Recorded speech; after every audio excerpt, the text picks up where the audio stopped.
The Asari were the first species to discover the Citadel. When the Solarians arrived, it was the Asari who proposed the establishment of the Citadel Council to maintain peace throughout the galaxy. Since then, the Asari have served as the mediators and centrists of the Council. An all-female race, the Asari reproduce through a form of parthenogenesis. They can attune their nervous system to that of another individual of any gender and of any species to reproduce. This capability has led to the unseemly and inaccurate rumors about Asari promiscuity. Asari can live for over 1,000 years, passing through 3 stages of life. In the maiden stage, they wander restlessly, seeking new knowledge and experience. When the matron stage begins, they meld with interesting partners to produce their offspring. This ends when they reach the matriarch stage, where they assume the roles of leaders and counselors. The second species to join the Citadel, the Solarians, are warm-blooded amphibians with a hyperactive metabolism. Solarians think fast, talk fast, and move fast. To Solarians, other species seem sluggish and dull-witted. Unfortunately, their metabolic speed leaves them with a relatively short lifespan. Solarians over the age of 40 are a rarity. The Solarians were responsible for advancing the development of the primitive Krogan species to use as soldiers during the Rachni Wars. They were also behind the creation of the genophage bioweapon the Turians used to quell the Krogan rebellions several centuries later. Solarians are known for their observational capability and non-linear thinking. This manifests as an aptitude for research and espionage. They are constantly experimenting and inventing, and it is generally accepted that they always know more than they are letting on. Roughly 1,200 years ago, the Turians were invited to join the Citadel Council to fulfill the role of galactic peacekeepers. The Turians have the largest fleet in Citadel space, and they make up the single largest portion of the Council's military forces. As their territory and influence has spread, the Turians have come to rely on the Solarians for military intelligence and the Asari for diplomacy. Despite a somewhat colonial attitude towards the rest of the galaxy, the ruling hierarchy understands they would lose more than they would gain if the other 2 races were ever removed. Turians come from an autocratic society that values discipline and possesses a strong sense of personal and collective honor. There is lingering animosity between Turians and humans over the First Contact War of 2157, which is known as the Relay 314 incident to the Turians. Officially, however, the 2 species are allies, and they enjoy civil, if cool, diplomatic relations. 50,000 years ago, the Protheans were the only spacefaring species in the galaxy. They vanished in a swift galactic extinction. Only the legacy of their empire remains. They are believed to have built the mass relays and the Citadel, which have allowed numerous species to explore and expand throughout the galaxy. Prothean ruins are found on worlds across the galaxy. While surprisingly intact for their age, functioning examples of Prothean paleotechnology are rare. Time and generations of looters have picked their dead cities and derelict stations clean. Some believe the Protheans meddled in the evolution of younger races. The Hanar homeworld of Kajay, for example, shows clear evidence of former Prothean occupation. The presence of a former Prothean observation post on Mars has caused a rebirth of interventionary evolutionists among humans. These individuals believe the god myths of ancient civilizations are misremembered encounters with aliens. Though now extinct, the Rachni once threatened every species in Citadel space. Over 2,000 years ago, explorers foolishly opened a mass relay to a previously unknown system and encountered something never seen before or since, a species of spacefaring insects guided by a hive mind intelligence. Unfortunately, the Rachni were not peaceful, and the galaxy was plunged into a series of conflicts known as the Rachni Wars. Attempts to negotiate were futile, as it was impossible to make contact with the hive queens that guided the race from beneath the surface of their toxic home world. The emergence of the Krogan ended the Rachni Wars. Bred to survive the harshest environments, the Krogan were able to strike at the queens in their lairs and reclaim conquered council worlds. But when Krogan fleets pressed them back to their homeworld, the Rachni refused to surrender, and the Krogan eradicated them from the galaxy. In the early 2160s, the Alliance began aggressive colonization of worlds in the Skyllian Verge, much to the dismay of the Batarians, who had been developing the region for several decades. In 2171, the Batarians petitioned the Council to declare the Verge a zone of Batarian interest. The Council refused, however, declaring unsettled worlds in the region open to human colonization. In protest, the Batarians closed their Citadel embassy and severed official diplomatic relations with the Council, effectively becoming a rogue state. They instigated a proxy war in the Verge by funneling money and weapons to criminal organizations, urging them to strike at human colonies. Hostilities peaked with the Skyllian Blitz of 2176, an attack on the human capital of Elysium by Batarian-funded pirates and slavers. In 2178, the Alliance retaliated with a crushing assault on the moon of Torfin, long used as a staging base by Batarian-backed criminals. In the aftermath, the Batarians retreated into their own systems and are now rarely seen in Citadel space. The Elcor are a Citadel species native to the high-gravity world Dacuna. They are massive creatures, standing on 4 muscular legs for increased stability. Elcor move slowly, an evolved response to an environment where a fall can be lethal. This has colored their psychology, making them deliberate and conservative. Elcor speech is ponderous and monotone. Among themselves, scent, slight movements, and subvocalized infrasound convey shades of meaning that make a human smile seem as subtle as a fireworks display. Since their subtlety can lead to misunderstandings with other species, the Elcor often go out of their way to clarify when they are being sarcastic, amused, or angry. Dacuna's high gravity impedes mountain formation. Most of the world consists of flat, open plains, which prehistoric Elcor wandered across in small family bands. Modern Elcor still prefer open sky, and can become restless and uncomfortable on long starship journeys. The Geth are a humanoid race of networked AIs. They were created by the Quarians 300 years ago as tools of labor and war. When the Geth showed signs of self-evolution, the Quarians attempted to exterminate them. The Geth won the resulting war.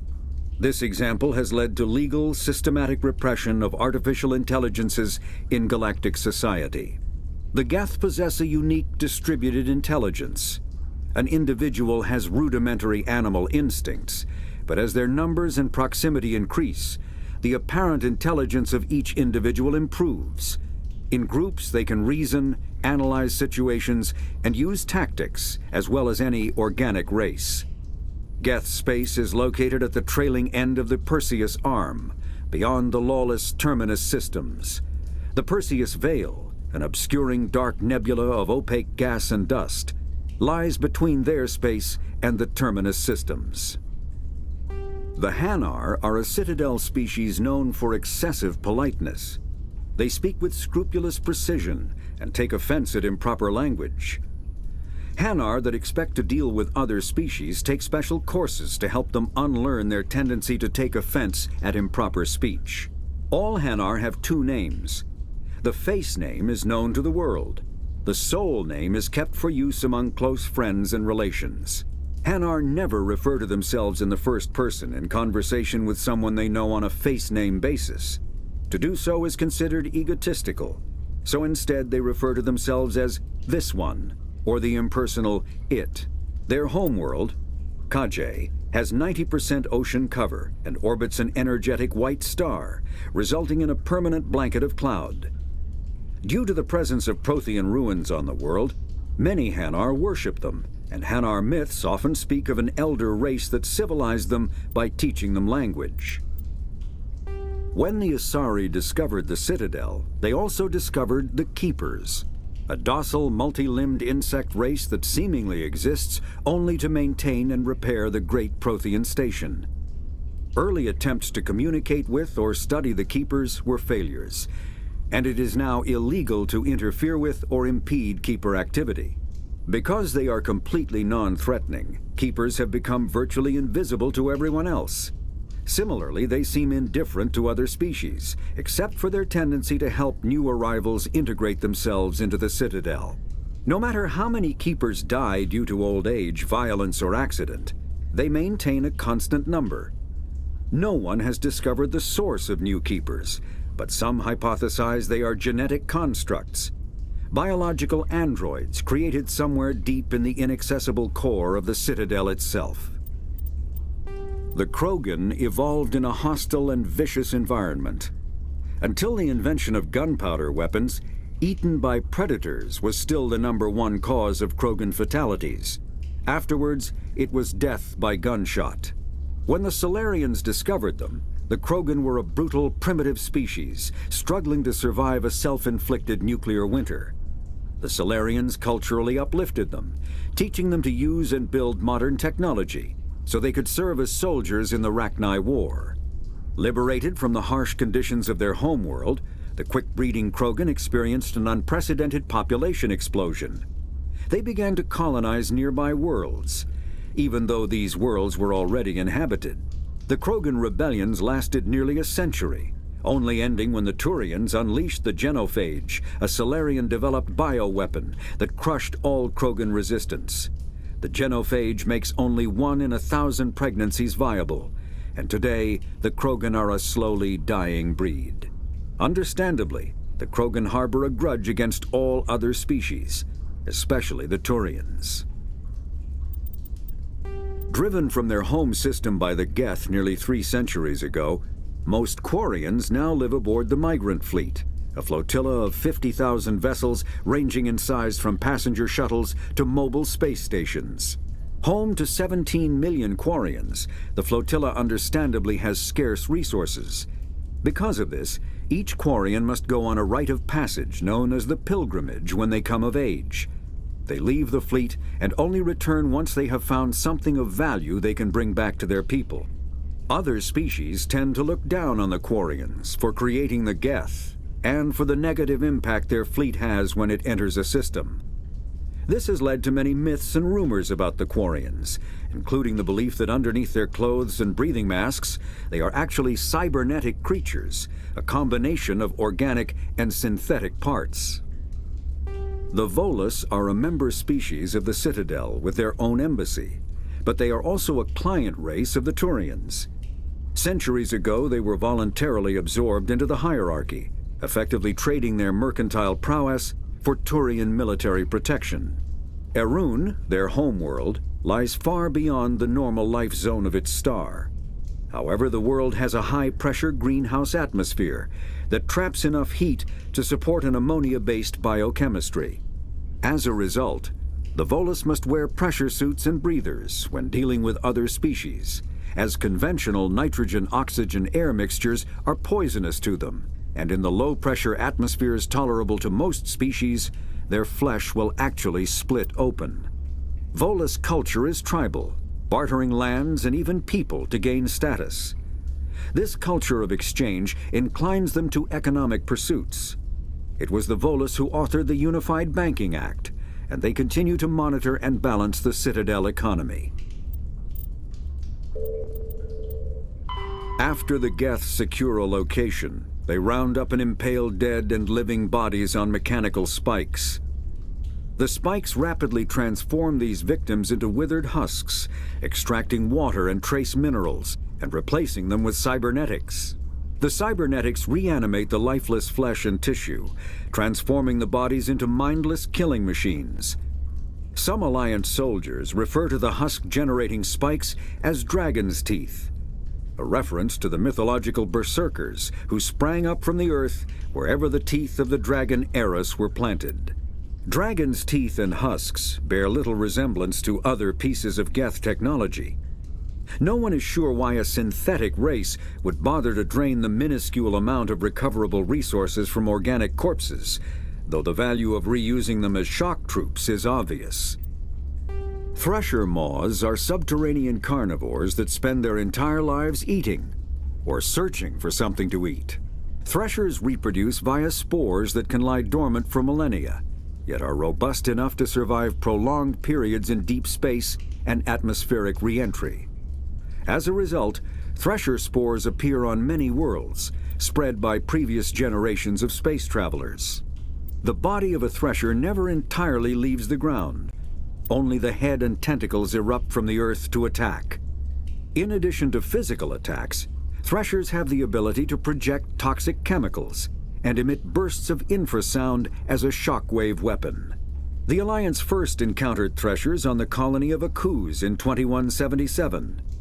After contact was lost with the Pioneer team, Marine units were deployed to investigate. The shore parties were set upon by hungry threshers, and nearly the entire assault force was killed. Alliance forces recommend engaging threshers with vehicle-mounted heavy weapons. Varan are omnivores with a preference for living prey. Originally native to the Krogan homeworld of Tuchanka, they are, like most life from Tuchanka, savage, clannish, and consummate survivors. They are pack hunters when vulnerable prey is readily available, and become scavengers when outnumbered or outclassed. Their supreme adaptability, vicious demeanor, and rapid breeding cycle have made them ubiquitous and dangerous pests on many worlds. Virtually everywhere the Krogan have been, Varan infestations have followed, wreaking havoc with the native ecology. The Krogan have had a love-hate relationship with Varan for millennia, alternately fighting them for territory and embracing them as treasured companions. To this day, Krogan raise them as beasts of war. One of the common subgenus of Varan has metallic silver scales, leading to the rather unusual nickname, fish dogs. The Citadel is an ancient deep space station, presumably constructed by the Protheans. Since the Prothean extinction, numerous species have come to call the Citadel home. It serves as the political, cultural, and financial capital of the galactic community. To represent their interests, most species maintain embassies on the Presidium, the Citadel's inner ring. The Citadel Tower in the center of the Presidium holds the Citadel Council Chambers. Council affairs often have far-reaching effects on the rest of the galactic community. 5 arms, known as the Wards, extend from the Presidium. Their inner surfaces have been built into cities, populated by millions of inhabitants from across the galaxy. The Citadel is virtually indestructible. If attacked, the station can close its arms to form a solid, impregnable shell. For as long as the station has existed, an enigmatic race called the Keepers has maintained it. The Council is an executive committee composed of representatives from the Asari Republics, the Turian Hierarchy, and the Solarian Union. Though they have no official power over the independent governments of other species, the Council's decisions carry great weight throughout the galaxy. No single Council race is strong enough to defy the other two, and all have a vested interest in compromise and cooperation. Each of the Council species has general characteristics associated with the various aspects of governing the galaxy. The Asari are typically seen as diplomats and mediators. The Solarians gather intelligence and information. The Turians provide the bulk of the military and peacekeeping forces. Any species granted an embassy on the Citadel is considered an associate member, bound by the accords of the Citadel Conventions. Associate members may bring issues to the attention of the Council, though they have no input on the decision. The Human Systems Alliance became an associate member of the Citadel in 2165. Citadel space is an unofficial term referring to any region of space controlled by a species that acknowledges the authority of the Citadel Council. At first glance, it appears this territory encompasses most of the galaxy. In reality, however, less than 1% of the stars have been explored. Even Mass Effect FTL drive is slow relative to the volume of the galaxy. Empty space and systems without suitable drive discharge sites are barriers to exploration. Only the mass relays allow ships to jump hundreds of light years in an instant, the key to expanding across an otherwise impassable galaxy. Whenever a new relay is activated, the destination system is rapidly developed. From that hub, FTL drive is used to expand to nearby star clusters. The result is a number of densely developed clusters, thinly spread across the vast expanse of space, connected by the mass relay network. Spectres are agents from the Office of Special Tactics and Reconnaissance, and answer only to the Citadel Council. They are elite military operatives, granted the authority to deal with threats to peace and stability in whatever way they deem necessary. They operate independently or in groups of 2 or 3. Some are empathetic peacekeepers, resolving disputes through diplomacy. Others are cold-blooded assassins, ruthlessly dispatching problem individuals. All get the job done one way or another, often operating outside the bounds of galactic law. The Spectres were founded after the Solarians joined the Council. For many years they operated in secrecy as backroom problem solvers. Only after the Krogan rebellions did their activities become publicized. Assignment of a Spectre is less contentious than a military deployment, but makes it clear that the Council is concerned about a situation. The home world and capital of humanity is entering a new golden age. The resource wealth of a dozen settled colonies and 100 industrial outposts flows back to Earth, fueling great works of industry, commerce, and art. The great cities are greening as arcology skyscrapers and telecommuting allow more efficient use of land. Earth is still divided among nation-states, though all are affiliated beneath the overarching banner of the Systems Alliance. While every human enjoys a longer and better life than ever, the gap between rich and poor widens daily. Advanced nations have eliminated most genetic disease and pollution. Less fortunate regions have not progressed beyond 20th century technology and are often smog-choked, overpopulated slums. Sea levels have risen 2 meters in the last 200 years, and violent weather is common due to environmental damage inflicted during the late 21st century. The past few decades, however, have seen significant improvement due to recent technological advances. Humanity's first contact with an alien race occurred in 2157. At that time, the Alliance allowed survey fleets to activate any dormant mass relays discovered, a practice considered dangerous and irresponsible by Council-aligned races. When a Turian patrol discovered a human fleet attempting to activate a relay, they attacked. One human vessel survived, retreating to the colony of Shanxi. The Turians followed, quickly defeating the local forces. Shanxi was occupied, the first and to date only human world to be conquered by an alien species. The Turians believed the handful of ships they defeated represented the bulk of human defenses, so they were unprepared when the Second Fleet, under Admiral Castany Drescher, launched a strong counteroffensive, evicting them from Shanxi. The Turians mobilized for full-scale war, drawing the attention of the rest of the galaxy. The Council quickly intervened, forcing a truce. Fortunately for humanity, the First Contact War was ended with a diplomatic solution.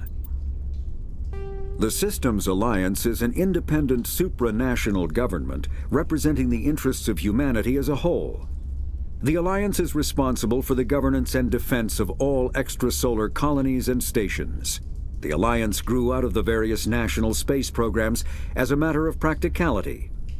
Sol's planets had been explored and exploited through piecemeal national efforts. The expense of colonizing entire new solar systems could not be met by any one country. With humans knowing that alien contact was inevitable, there was enough political will to jointly fund an international effort. Still, the Alliance was often disregarded by those on Earth until the First Contact War. While the national governments dithered and bickered over who should lead the effort to liberate Shanxi, the Alliance fleet struck decisively. Post-war public approval gave the Alliance the credibility to establish its own parliament and become the galactic face of humanity. Pharos is a habitable world in the Attican Beta Cluster. 2/3 of the habitable surface is covered with the ruins of a crumbling Prothean megatropolis. In the millennia since the Prothean extinction, the ruins have been repeatedly picked over by looters many times. Pharos was considered a poor prospect for colonization, as little open ground remains for agriculture. The only sizable freshwater sources are the poles, which are tapped by the decaying Prothean aqueduct systems. The dead cities, while in good condition considering their antiquity, are of uncertain stability. Ground level is congested by a dozen meters of fallen debris, and the air is fouled by dust. In 2178, the Human Exogeny Corporation announced its intention to place a permanent colony on Pharos to thoroughly explore the ruins. The pioneer settlement was placed on the upper levels of several intact skyscrapers, using the surviving Prothean aqueducts and rooftop hydroponic gardens to support the population. Like the ancient human city of Troy, Ilos is a world known only through second-hand sources. References to Ilos have been found at several other Prothean ruins, though direct study of the world is unlikely to occur. Ilos lies in a remote area of the Terminus systems, only accessible by the legendary Mu relay. 4,000 years ago, the Mu relay was knocked out of position by a supernova and lost. Since then, Ilos and its cluster have been inaccessible. Occasionally, a university will organize an expedition to chart a route to Ilos using conventional FTL drive. These never get beyond the planning stages due to the distance and danger. The journey could take years or decades, passing through the hostile Terminus systems and dozens of unexplored systems. Noveria is a cool, rocky world with most of its hydrosphere locked up in massive glaciers. A privately chartered colony world, the planet is owned by the Noveria Development Corporation Holding Company. The NDC is funded by investment capital from 24 high-technology development firms and administrated by an executive board representing their interests. The investors built remote hot labs in isolated locations across Noveria's surface. These facilities are used for research too dangerous or controversial to be performed elsewhere, as Noveria is technically not part of Citadel space and therefore exempt from Council law. By special arrangement, Citadel's special tactics and reconnaissance agents have been granted extraterritorial privileges, but it remains to be seen how committed the executive board is to that principle. Given its unique situation, it is understandable that Noveria is often implicated in all manner of wild conspiracy theories. Vermeer is a lush world located on the frontier of the Attican Traverse. Its vast seas and orbital position on the inner life zone have created a wide equatorial band of humid, tropical terrain. Only the political instability of the region has impeded efforts at colonization. Many times the Citadel has opened negotiations to settle Vermeer with various criminal gangs and petty dictatorships in the nearby Terminus systems. All fell apart due to internal power shifts within the opposing parties. The Citadel has written off the colonization of Vermeer as impossible without significant political change. The Terminus powers themselves are unlikely to ever settle Vermeer. Most lack the resources to support settlement of a virgin world, finding it more expedient to steal from their neighbors than build for themselves.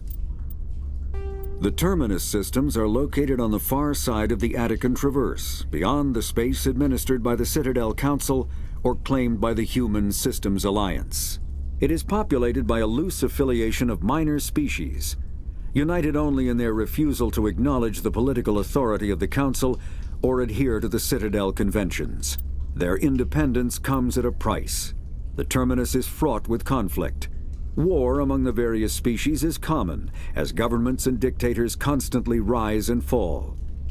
The region is a haven for illegal activities, particularly piracy and the slave trade. At least once a year, a fleet from the Terminus invades the nearby Attican Traverse. These attacks are typically small raids against poorly defended colonies. The Council rarely retaliates, as sending patrols into the Terminus systems could unify the disparate species against their common foe, triggering a long and costly war. There are between 2 and 400 billion stars in the galaxy, and less than 1% of them have ever been visited or had their systems properly surveyed. Humanity's early expansion into the Attican Traverse was haphazard, a desperate race to claim habitable planets where populations can be economically settled. Ignored in the wake of this land grab were thousands of less hospitable worlds, each potentially rich with industrial resources. The wealth of entire solar systems lies untapped, waiting for corporate survey teams or independent pioneers to discover and exploit them. However, this is not an easy task. In addition to the environmental hazards, the fact that uncharted worlds are largely ignored makes them popular bases for criminals, revolutionaries, cults, and others who wish to remain unnoticed by galactic society. Faster-than-light drives use element zero cores to reduce the mass of the ship, allowing higher rates of acceleration.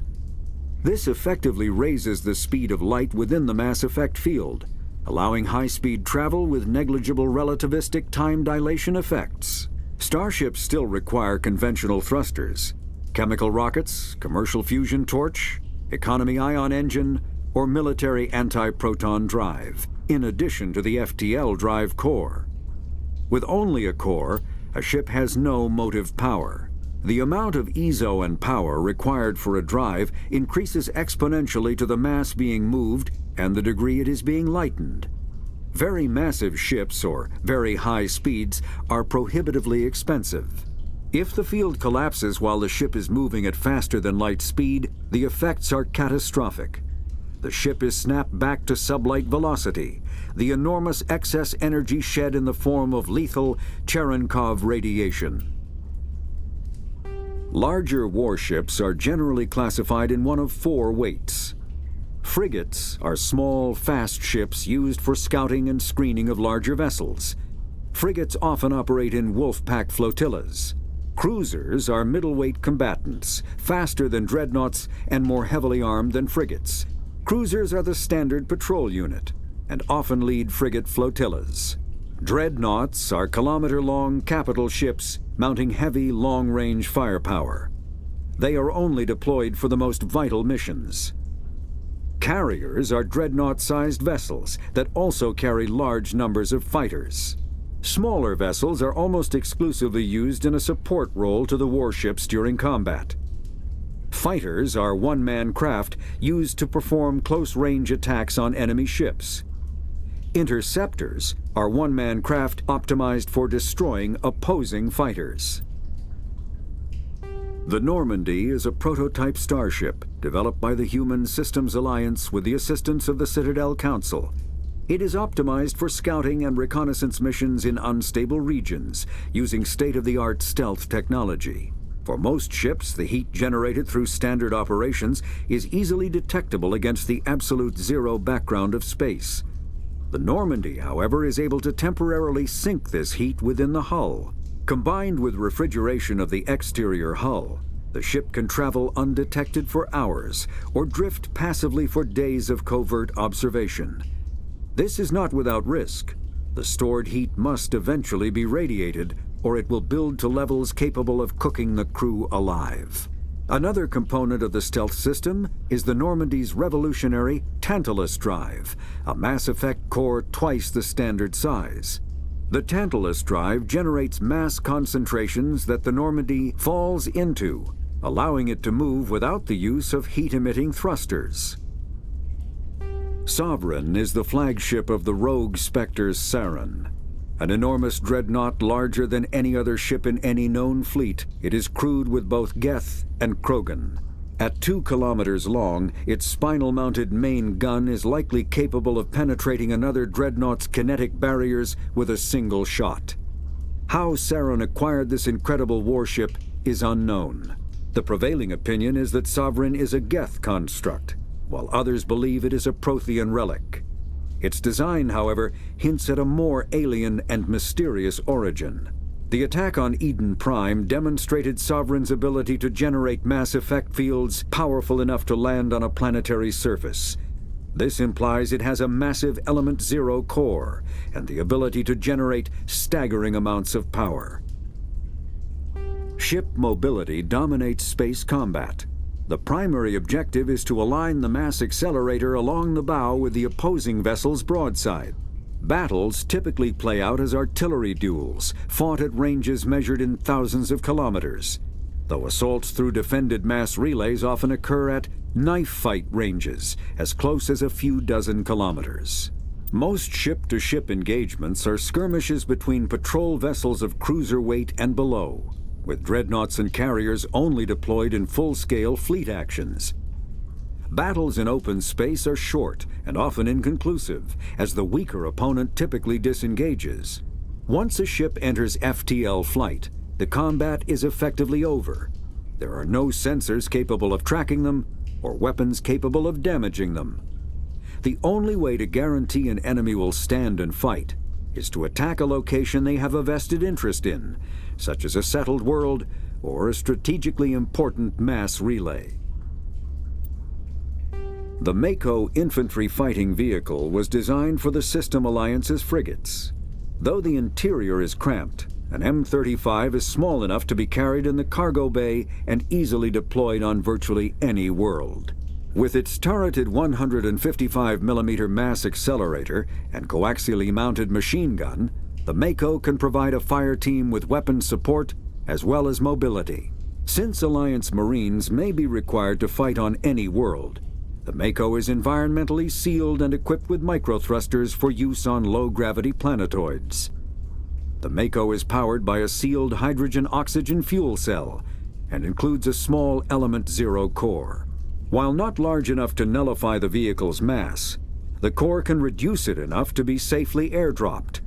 When used in conjunction with thrusters, it also allows the Mako to extricate itself from difficult terrain.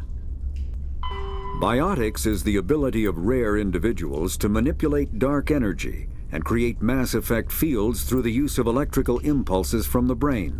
Intense training and surgically implanted amplifiers are necessary for a biotic to produce mass effect fields powerful enough for practical use.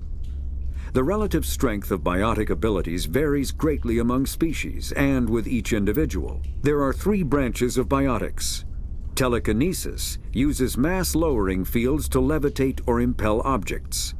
Mass-raising kinetic fields are used to block or pin objects.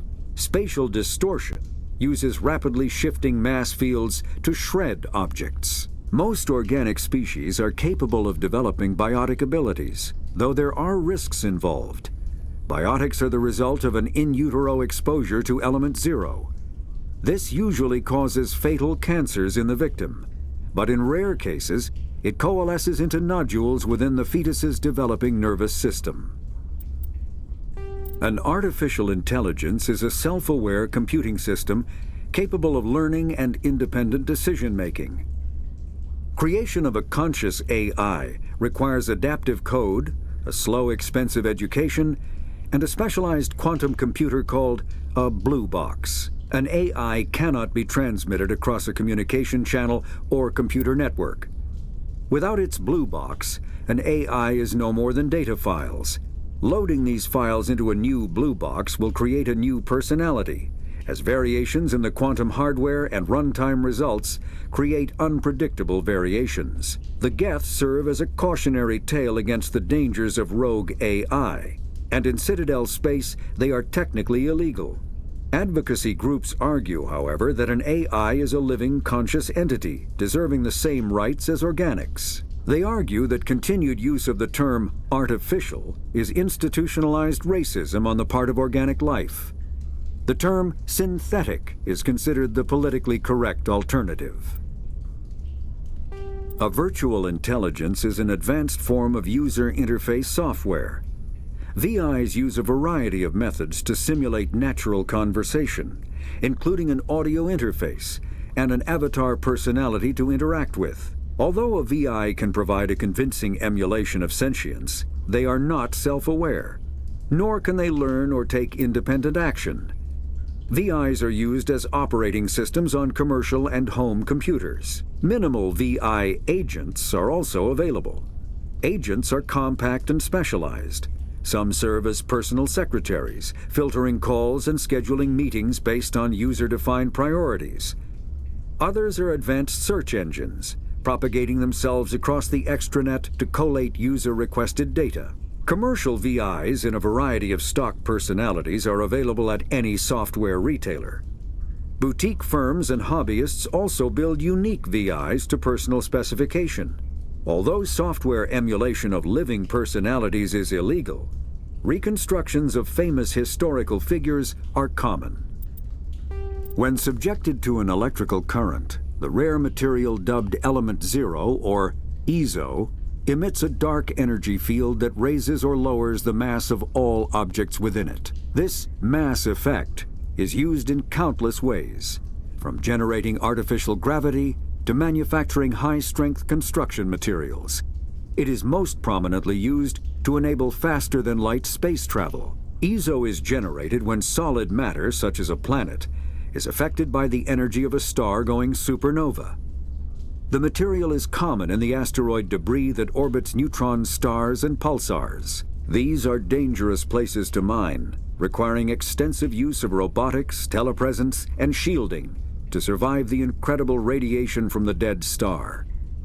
Only a few major corporations can afford the setup costs required to work these primary sources. Humanity discovered refined Element Zero at the Prothean Research Station on Mars, allowing them to create mass effect fields and develop FTL travel.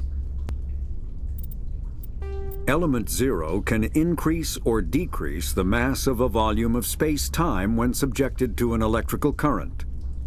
With a positive current, mass is increased.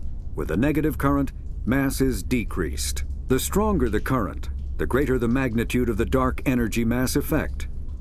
In space, low-mass fields allow FTL travel and inexpensive surface-to-orbit transit. High-mass fields create artificial gravity and push space debris away from vessels. In manufacturing, low-mass fields permit the creation of evenly blended alloys, while high-mass compaction creates dense, sturdy construction materials. The military makes extensive use of mobility-enhancing technologies, with mass effect utilizing fighting vehicles standard frontline issue in most military forces. Mass effect fields are also essential in the creation of kinetic barriers or shields to protect against enemy fire. Mass relays are feats of Prothean engineering advanced far beyond the technology of any living species. They are enormous structures scattered throughout the stars and can create corridors of virtually mass-free space, allowing instantaneous transit between locations separated by years or even centuries of travel using conventional FTL drives. Primary mass relays can propel ships thousands of light years, often from one spiral arm of the galaxy to another. However, they have fixed one-to-one connections. A primary relay connects to one other primary relay and nowhere else. Secondary relays can only propel ships across a few hundred light years. However, they are omnidirectional. A secondary relay can send a ship to any other relay within its limited range. There are many dormant primary relays whose corresponding twins have not yet been located. These are left inactive until their partner is charted, as established civilizations are unwilling to blindly open a passage that might connect them to a hostile species. Omni-tools are handheld devices that combine a computer microframe, sensor analysis pack, and manufacturing fabricator. Versatile and reliable, an Omni-tool can be used to analyze and adjust the functionality of most standard equipment, including weapons and armor, from a distance. The fabrication module can rapidly assemble small three-dimensional objects from common reusable industrial plastics, ceramics, and light alloys. This allows for field repairs and modifications to most standard items, as well as the reuse of salvaged equipment. Omni-tools are standard issue for soldiers and first-in colonists. Combat hard suits use a dual-layer system to protect the wearer. The inner layer consists of fabric armor with kinetic padding. Areas that don't need to be flexible, such as the chest or shins, are reinforced with sheets of lightweight, ablative ceramic. The outer layer consists of automatically generated kinetic barriers. Objects traveling above a certain speed will trigger the barrier's reflex system and be deflected, provided there is enough energy left in the shield's power cell. Armored hard suits are sealable to protect the wearer from extremes of temperature and atmosphere. Standard equipment includes an onboard mini-frame and a communications, navigation, and sensing suite. The mini-frame is designed to accept and display data from a weapon's smart targeting system to make it easier to locate and eliminate enemies. Kinetic barriers, more commonly called shields, provide protection against most mass accelerator weapons. Whether on a starship or a soldier's suit of armor, the basic principle remains the same. Kinetic barriers are repulsive mass effect fields, projected from tiny emitters. These shields safely deflect small objects traveling at rapid velocities. This affords protection from bullets and other dangerous projectiles, but still allows the user to sit down without knocking away their chair. The shielding afforded by kinetic barriers does not protect against extremes of temperature, toxins, or radiation. Medigel is a common medicinal salve used by paramedics, EMTs, and military personnel.